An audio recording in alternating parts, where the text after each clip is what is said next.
Welcome to another episode of Things to Know with Kobe and Ben. I'm Kobe. And I'm Ben, and we provide you with practical tips, tricks, and all things you want to know. And on today's episode of Things to Know, we're here at Dan's Guitar Repair here in St. George, Utah.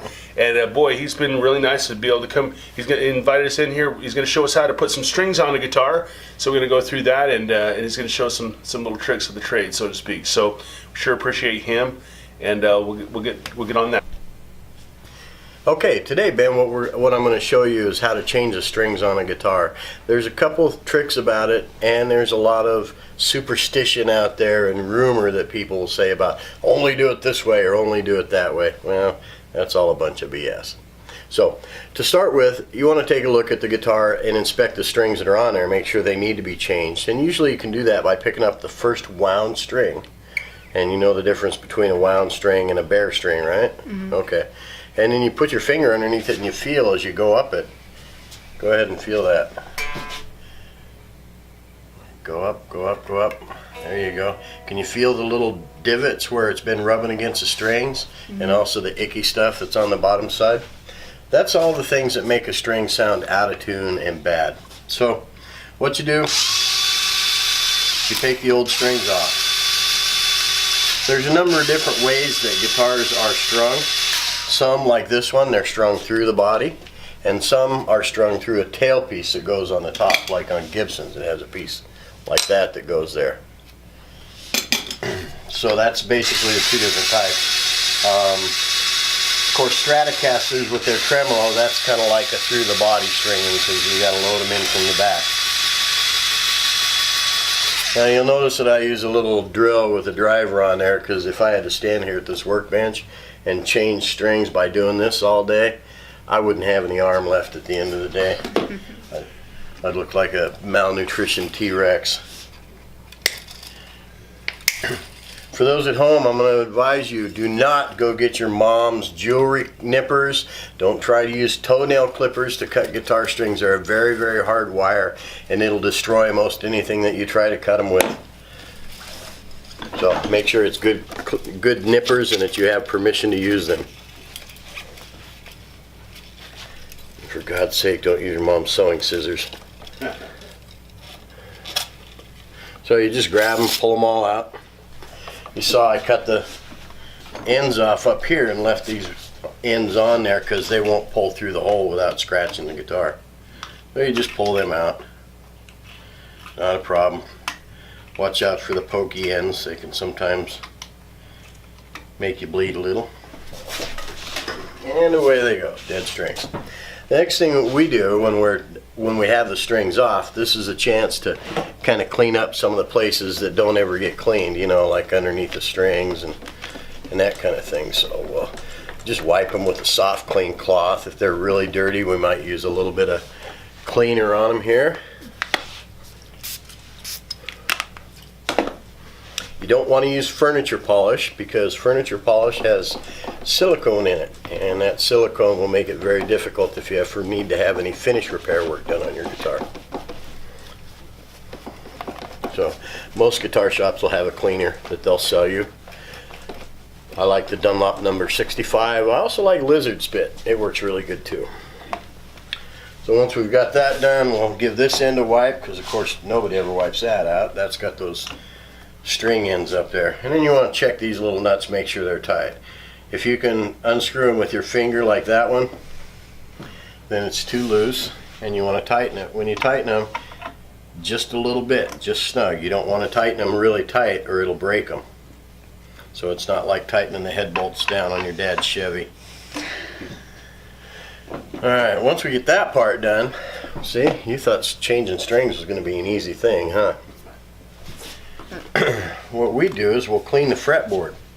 If you look really close at that fretboard, particularly in the area where it gets played a lot, you'll see a lot of buildup. All that right there, that's all finger grease and stuff that's built up on there. Mm-hmm. So we use this stuff here, just a couple drops on a cotton ball. You can use lemon oil for that. And what happens is it starts to dissolve that yucky stuff there and gets all that off of there. if you've been the only one playing your guitar, you can put one of these aside, and then there'll always be a DNA sample. If you get kidnapped, they can find you.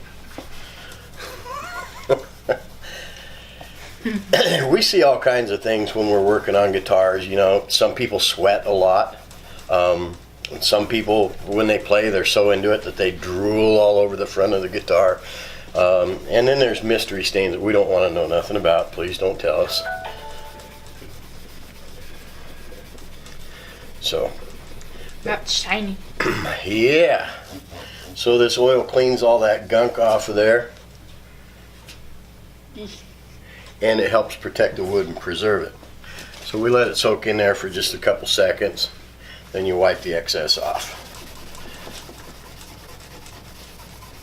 And while I'm doing that, I'm also rubbing the top of the frets lightly to kind of get some of the gunk and build up off of there too. Now we're ready to put the new strings on. Now, we'll caution you again at home. Don't clamp your guitar in the vise that you have out in the garage. It's got metal teeth on it and it'll damage your guitar. These are special wooden jaws with urethane pads, so they don't cause problems. Next thing you do, local, you know, good quality string. I like the nickel wound strings. So the first thing you do is you unwrap them and then you carefully unspring them, because there can be a little bit of springy tension there and you don't want to poke your eye out, right? Because your mama would never forgive you. And then you got to run them through the hole. Bada boom, bada bang. There you go. Pull them up tight, move on to the next one. You want to be careful in winding them because you don't want to put any kinks or bends in them. It'll make them react funny.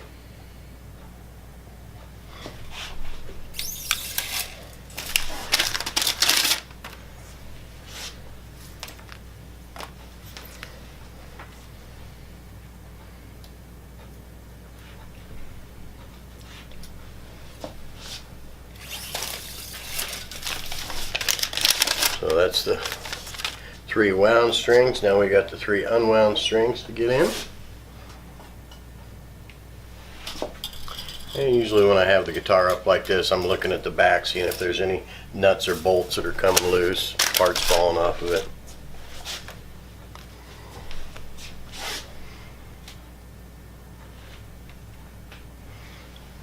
One more and then we'll get down to the fun part. A lot of people talk about string gauges, you know. I need lighter weight strings because I don't play very much. My fingers are tender. Lighter weight strings are just smaller wire and it cuts into your finger more. You should choose your string gauge based on the tone that you want to get out of your guitar. So lighter strings, thin, trebly sounding, thicker strings, more bassy, fuller sound. Alright, now it gets fun. This is the part you want to pay attention to. Over the years, I've tried a lot of different methods of stringing. Some people think you got to wrap it around, do all this funny stuff, tie slip knots in them. That just makes it more difficult to change strings. So the wound strings, I get about this much free play in it after it's through the hole, which I've never analyzed that, but I guess it's about 5 inches. Right? And then I do this. I make a Z bend in the direction the string's going to wind around the post. Okay? And what that means is, if we take it out, the Z bend looks like that. Like a Z. If you put a good Z bend in a string, it never slips. It can't. It's physically impossible for it to slip out of there. You can pull it really hard and it doesn't move at all. Then when it gets down to the wrapping around, the first wrap goes above where the string goes through, and all the rest of the wraps go underneath it. You're like, well, why would I want to do that, right? I might ask that question. Why would I want to do that? Because this is a concave surface, right? So it angles like this. By putting one wrap above and one wrap below, they slide down, and again, they pinch in on the string there. So again, it ain't gonna slip. Not ever. Not ever. So once we get that done, then we nip this off nice and short. And there we go, one string in. Now we'll do the same thing on the rest of the strings. Again, about 5 inches up there. The idea with the 5 inches of the height there is it allows us to put 2 to 3 wraps around the post. See? And then with those wraps around the post like that, it makes sure that it's not putting too much stress on the string where it comes out of the little hole and making it break prematurely.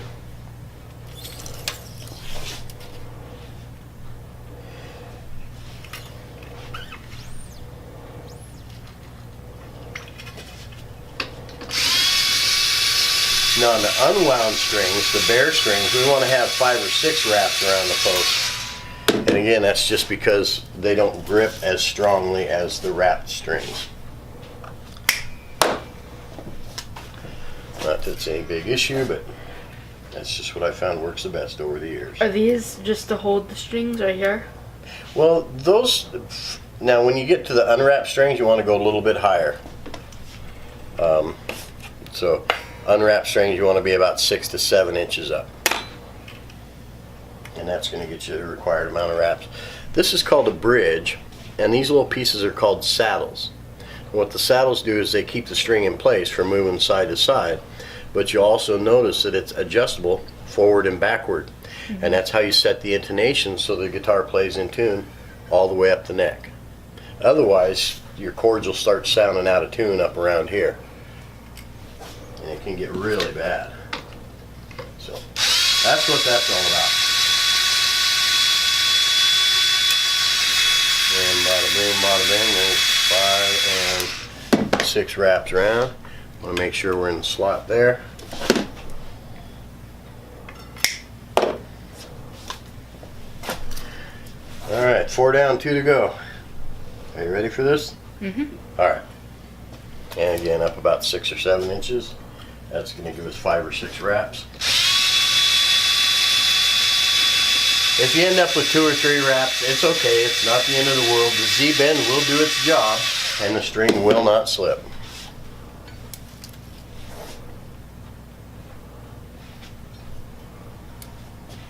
You ever had to change a string on stage? Yep.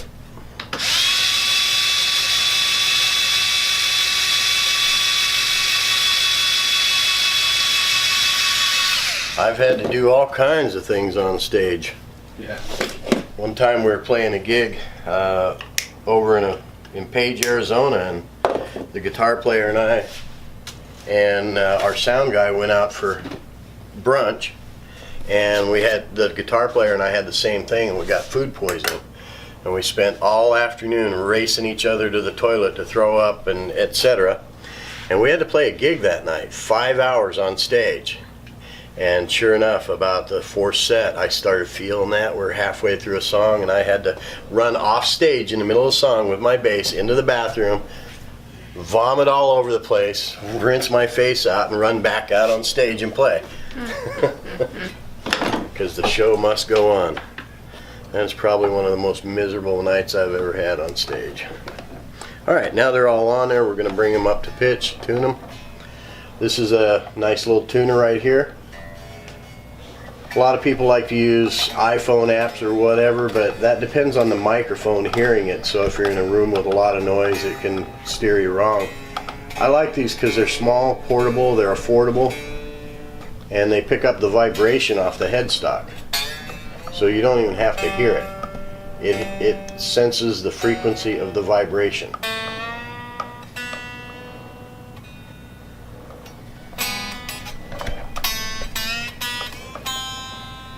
As you work your way across the fretboard here, what you'll find is by the time you get to the other side, that first string that was tuned right on isn't anymore.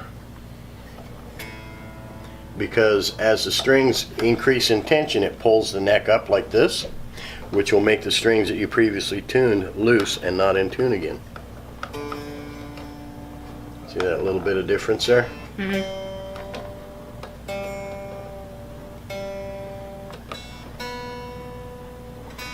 Now once you get done stringing and it's all tuned up, a lot of people like to stretch them. They'll just grab them and stretch them like this.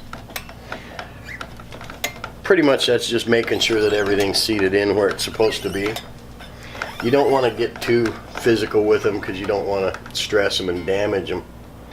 But if you do that, then your guitar will stay a lot more stable in tuning when you start to play.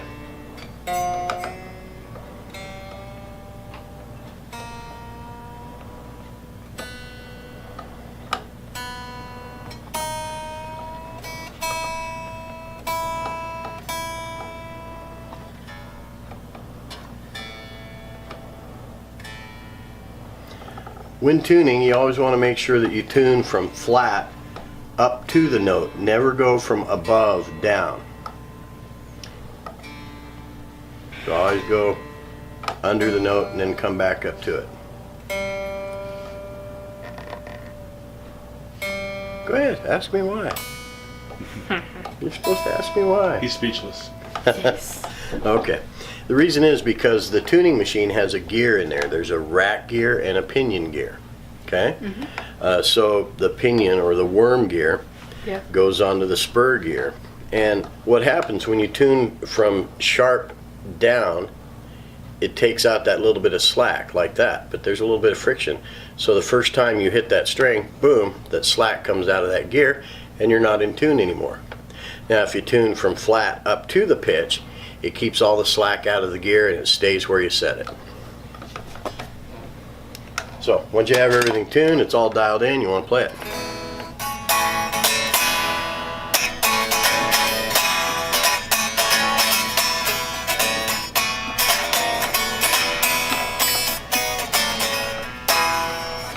And then you're good.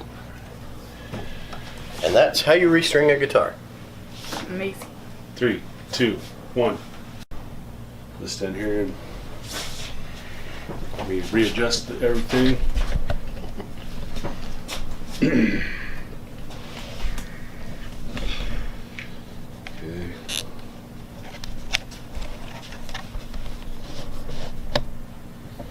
Okay.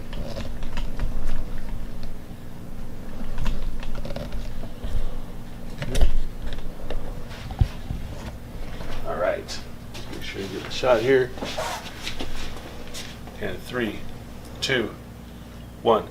All right. Well, Dan, thank you so much for You're having us welcome. into your office here and in your It's a pleasure. shop. And in the links below, we're going to have a link for Dan's website, so you guys can come and give him. You know, he knows a lot of stuff about guitars, a lot of stuff about. He's got some great guitars here, and so come on in and check him out.